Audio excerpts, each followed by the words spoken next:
저는 02학번 졸업생 김신일이라고 합니다. 원래 생명식품과학부 소속이었는데 3학년 때 전과를 했어요. 그래서 전산전자공학부로 졸업을 했습니다. 현재 울릉도에서 현포양문교회라고 하는 교회에서 목회하고 있는 목사입니다. 가장 기억에 남는 일이 있다면 4년 동안 꾸준히 한 일이 하나 있는데 연변과기대 교환학생들 동아리가 있었어요. 중국 친구들하고 조선족 친구들하고 같이 이렇게 관계 맺고 친구하고 도와주고 여행 다니고 맛있는 거 먹고 이렇게 하면서 그들이 잘 한동에서 생활할 수 있도록 지낼 수 있도록 도와주고 마지막에 복음 전하고 이렇게 해서 했던 그 기억이 가장 기억에 남습니다. 동아리로는 소수민족 세계연대라고 하는 동아리에 가입을 해서 활동을 했어요. 외국인 친구들, 특히 제3세계에서 온 중앙아시아나 아랍권이나 그들에게 관심을 가지고 도울 일 있으면 돕고 또 그들과 교류하고 교제하고 하면서 관심 가졌던 것이 기억에 남고 그들을 따뜻하게 사랑으로 섬기고 또 복음 전하는 일을 했기 때문에 제가 목회를 하면서 어디를 가든지 약자들, 소수들, 마이너리티에 관해서 관심을 가지게 되고 그들을 품고 사역을 하는데 굉장히 많은 도움이 됐던 것 같습니다.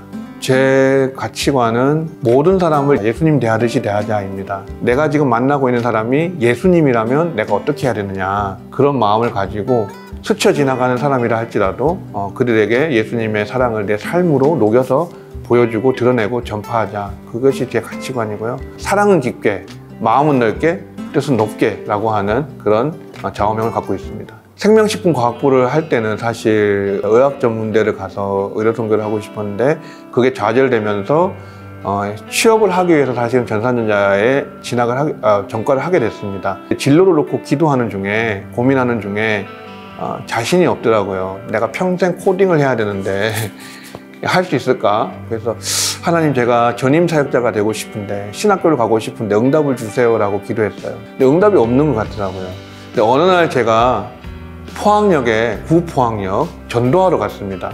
더운 날 전도하다가 힘이 들어서 중앙에 있는 우체국에 들어가서 거기서 에어컨 바람을 쐬고 있었어요. 조그만한 포켓 성경을 읽고 있는데 어느 낯선 여자분이 한 번도 뵌 적이 없는 분이 저에게 딱 찾아오시는 거예요. 웃으면서 하시는 말씀이 하나님의 선물이에요, 받으세요, 목사님이 되세요 하시는 거예요. 그래서 제가 깜짝 놀라서 그때 그것을 하나님의 응답으로 받아들였어요. 내 마음에 소원하는 바를 이루면 되는데 하나님께서 이렇게 제가 고민하고 주저하니까 이렇게 들리는 목소리로 사람을 보내서 제게 응답을 주셨구나, 그런 사인으로 받고 제가 신학교에 진학하게 되었습니다.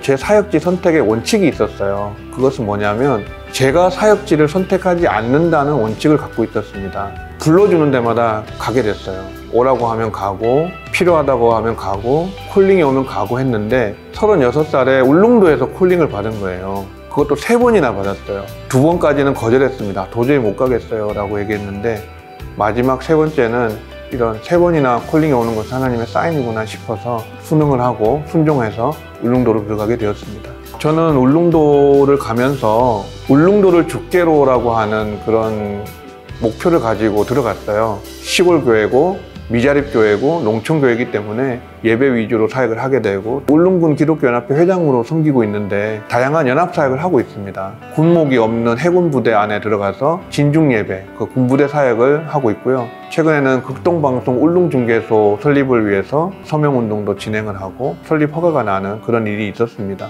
어쨌든 울릉도가 좋다고 하면, 울릉도가 복음화된다고 하면은 어떤 일이든 마다하지 않는 그런 사역을 하려고 노력하고 있습니다. 연합사역이 가장 힘들더라고요. 목사님들께서 다 부교육자가 없이 혼자서 다 목회를 하시고 행정까지 다 하신 상황이기 때문에 연합을 해서 뭔가를 하기가 쉽지 않은 그런 상황입니다. 또 교회들별로 개교회주의라고 하는 그런 것이 있어서 연합이라고 하는 이런 것을 이루기가 쉽지 않은, 그래서 그 부분이 가장 힘든 부분이고요. 오히려 그래서 저는 전도와 선교와 연합사역에 더 힘을 쓰고 있어요. 육지에서 선교팀을 받아서 마을 잔치를 열어서 주민들에게 초청을 해서 음식을 대접하고 선물을 드리고 복음을 전해서 1년에 한 번 이상은 예수님에 대해서 복음을 듣게 하자, 그런 일을 하고 있습니다. 제가 울릉도 와서 2년차 됐을 때 울릉도를 딱 보니까 청년 인구가 하나도 없는 거예요. 다 빠져나가는 거예요. 대학이 없으니까 다 대학을 가기 위해서 육지로 가고 청년 인구가 남아있지 않은 계속 소멸되는 그런 섬에 무슨 미래가 있을까 그런 생각이 들었습니다. 그래서 제가 총장님께 아주 무모하게 그렇게 제안서를 올려드렸어요. 여기 울릉도에 한동대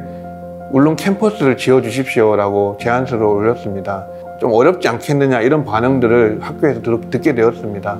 그런데 경상북도와 울릉군과 한동대가 3자 간에 이렇게 MOU를 맺고 한동 울릉 캠퍼스를 설립하도록 그렇게 시작하게 되어서 이것이 하나님의 응답이 아닌가 라는 생각이 들었습니다. 이렇게 기도하면 하나님께서 일하시고 기도하면 하나님이 응답하신다는 것을 사역을 통해서 깨닫게 되었습니다. 제가 울릉도에 올 수 있었던 이유도 우리 한동 정신 때문에 그렇거든요. 한동 정신 중에 배우수 남주자도 있고 중심이 아닌 변방으로 가라라는 땅끝으로 가라라고 하는 그런 정신이 있잖아요. 그 정신을 제가 가슴에 품고 끝까지 제가 사역을 마칠 때까지 내가 가고 싶은 곳이 아닌 나를 불러주는 곳으로 가고 나를 필요로 하는 곳으로 가겠다. 그런 마음을 갖고 있습니다. 그래서 끝까지 땅끝으로 변방으로 그렇게 가는 그런 제가 될 수 있도록 노력하도록 하겠습니다. 선교나 사역을 꿈꾸시는 우리 후배님들께서는 특별히 사역자들은요, 한국교회 안에서 이렇게 여러 목회지가 있기 때문에 선택의 폭이 넓지 않습니까? 내가 가고 싶은 곳에 아니면 배우고 싶은 목사님께 가는 경향들이 있는데 저는 그렇게 해서는 이 지역의 불균형을 해소할 수 없다고 봐요. 내가 가고 싶은 곳에 가겠다. 나는 그런 생각보다는 나를 필요로 하는 곳으로 내가 가겠다. 하나님이 불러주시는 곳으로, 보내시는 곳으로 내가 보냄받아서 가겠다. 그런 마음만 있으신다면 여러분을 부르는 그곳에서 하나님께서 놀라운 일을 하실 것이고 또 역사를 일으키실 것이고 많은 일들을 감당하게 하실 거라고 믿습니다. 변방으로 가시고 땅끝으로 가시고 나를 필요로 하는 곳으로 가시는 우리 한동 후배님들 다 되셨으면 좋겠습니다.